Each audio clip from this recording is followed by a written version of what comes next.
Hi everyone, welcome back. After I've done my ring pour experiment, I decided to go on and try something large with a tilted canvas, which I have never tried before and thought it might look cool. I was not sure and I still am not sure. But here we are again. So same day, same workplace, same colors. So I've just used the same footage from my very first video and showed it here in case you did not see the first one, which you should watch. And these are the colors that I've used. Again, Athena colors and my metallic colors. All the colors that I've used I put in the description box below if you want to check them out. And for this project I will not use all the colors, but just for you to see what colors I actually use. Here they are. And for this project I wanted to try a 30 by 60 centimeter canvas and I wanted to tilt it. So from the very beginning, make a zigzag pour on top of my tilted canvas and let the paint flow down and see what it actually creates effect-wise. I was not sure how the effect is going to become in the end. I hoped something like a zigzag pour which moves on to the bottom of the canvas, but we will see. In the very beginning I just put some white paint on the canvas to make my poured paint have something to flow over, so that it does not stick to the canvas directly and get stuck, and yeah, just something to have it to flow over. And then I put something under my canvas to tilt it, and this was just a bottle of paint which I had just standing by. Put it underneath, and so I created a tilted surface from the canvas. And actually this was the same paint that I've used for my ring pour, which did not turn out as pretty contrast-wise as I hoped it to become. So I was not sure if I can get some contrasty cool effects here in this project, but as this is just for experimentation and to see how it in general works, or if it does not work at all, I just went for the colors that I had already mixed, put them into my self-made Pringles cup again, and yeah, just zigzag poured it over the canvas. And quite instantly I realized that my canvas was tilted way too much.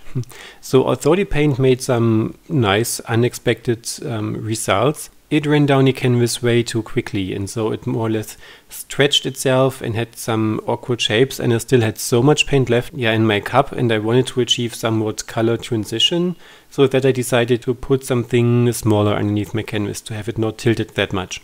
And of course the next pour moved down the canvas way slower and created some nice effects, although it did not hold the shape as much as I wanted to. Basically I wanted to have it more like a stretched ring pour, something like this, or a stretched zigzag pour, but this did not really happen as I expected. It was in a kind of nice effect. I did not really so much like the colors, and I'm not sure if I'm going to keep it in the end, but I wanted to show you how the result was in the end in case you want to try something similar. I might try this again with another color palette which has more contrast again, as I also will try with the ring pour. But it was a nice experiment to see how the colors react and if I can get somewhat result which I had in mind, which I did not achieve in this project, but I'm pretty sure it can be achieved. Probably my paints were still too runny for this, so if my paints would have been thicker, they would have moved slower and create some perhaps more of these zigzag effects. I'm not sure. I might try this again in a later project, but for now I just wanted to show you how this came out, how it worked. It is still drying, but I will show you in the end of the video how the end result is going to look, and then I will decide if I'm going to keep it or if I don't go. So let's see. Ta-da! 2 days later everything is dried, and look what happened. It's awful. First it looks ugly because the colors dried completely dull, but the yellow, which was cool and bright, just is gone. It's just some greenish whatsoever. So I guess there was layers of blue underneath and it just dried, and as the yellow always is translucent, it's just gone. So it's even worse this part, which is really looking. I don't know. And up here, which has more contrast, but as there was so much PVA glue already at this point in the yellow paint, it totally cracked up.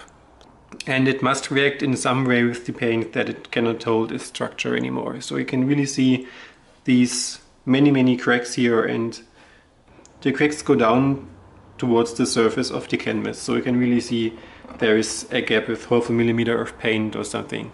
So this one really turned out as unpretty as I could be, I think. I won't keep it. I will make some resin arts over it, because making another pour over it, you will not get rid of these little ribbons and breaks here. Because although you might add a complete new layer of paint over it, once this paint is going to dry, you will still see the cracks through the paint. So as some kind of texture, which I do not really want to have. So I'm going to put something resin artwork over it. I have plenty ideas what I want to try out with resin and texture and stuff. So this one is not going to be wasted, but going to be changed to somewhat pretty. So I hope anyways this video was of fun for you to watch.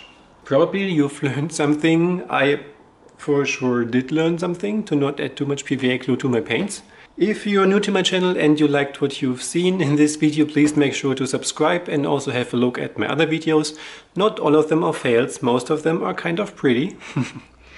And yeah, if you have questions or suggestions, please leave me in the comments below. I'm always happy to assist you or react to questions or color palette wishes, whatever you want to leave me as a comment.